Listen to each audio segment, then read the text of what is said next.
ஒரு குடும்பத்தில் அப்பா அம்மா இருந்தாங்கன்னா அவங்க குழந்தைகளுக்கு நிறையா படிப்பு, சொத்து, சுகம் அப்படின்னு நிறைய சேர்த்து வச்சுருப்பாங்க. வசதியானவங்க நிறையா சேர்த்து வச்சுட்டு போவாங்க. வசதி இல்லாதவங்க தன் வசதிக்கு தகுந்த மாதிரி எல்லாம் சேர்த்து வச்சுட்டு போயிருப்பாங்க. ஒரு அப்பாவோ அம்மாவோ இருந்தேன்னா ஒரு 10 நாளைக்கு ரொம்ப வருத்தமாக இருக்கும்.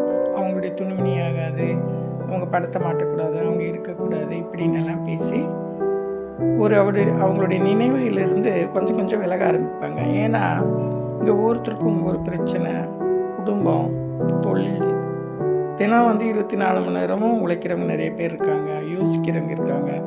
அதனால் இறந்தவர்களை பற்றி ஒரு 10 நாள், அப்புறம் ஒரு 30 நாள் பார்த்திங்கன்னா எல்லாத்துக்கும் கூட பேசுவாங்க. எங்கள் அம்மா இல்லை, அவங்க இல்லை, இவங்க இல்லைன்னு.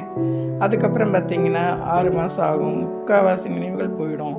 ஒரு வருஷம் கழித்து பார்த்திங்கன்னா அவங்களுக்கு ஒரு படையல் போட்டு எல்லாத்தையும் கூப்பிட்டு எங்கள் அம்மா நினைப்பிலேயே இருக்கேன், அவங்களை நினச்சேன்னு சாப்பிடாமல் இருக்கேன் அப்படின்னு சொல்லிவிட்டு எல்லாருக்கும் ஒரு படையில் போட்டு சாப்பாடெல்லாம் கொடுத்து அதோடு மறந்து போயிடுவாங்க. அடுத்த வருஷம் வரட்டும் பார்த்துக்கலான்னு.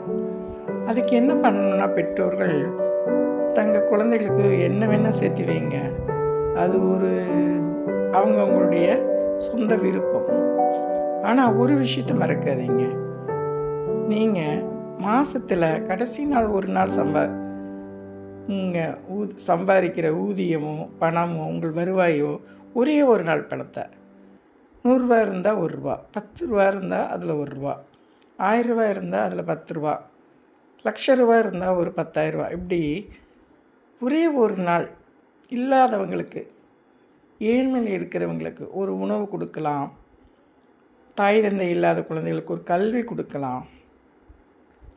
வாழ்க்கையில் உங்களுக்கு எத்தனையோ உதவிகள் செய்ய இன்றைக்கி நிறைய வாய்ப்புகள் இருக்குங்க.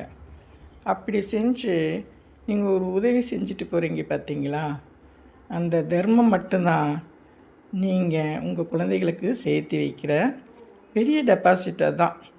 தர்மங்கிற ஒரு டெபாசிட்டை நீங்கள் சேர்த்து வச்சிட்டிங்கன்னா வாழ்நாள் பூரா அந்த தர்மம் உங்களுடைய தலைமுறையையும் உங்கள் நினைவும் கூட உங்களுக்கு, எங்கள் அம்மா இப்படிலாம் செஞ்சாங்க, நாங்கள் நல்லாயிருக்கோம், எங்கள் அப்பா எங்களுக்கு இப்படியெல்லாம் பண்ணினார், இன்றைக்கி எத்தனையோ பேர் எங்கள் அப்பானால் நல்லா இருந்துகிட்ருக்காங்க, அதனால தான் நாங்கள் நல்லா இருக்கோம் பேசுகிற சந்தர்ப்பம் உங்களுக்கு கிடைக்கும்.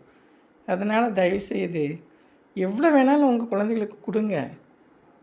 நீங்கள் உங்கள் விருப்பத்தை தான் எல்லாம் செய்ய போகிறீங்க. ஆனால் நம்ம இறந்த பிறகு, நம்ம இல்லாத ஒரு நிலைமையில், நம்ம எப்பவுமே மரணம்னு ஒன்று எல்லாத்துக்கும் இருக்கத்தானே செய்யும்.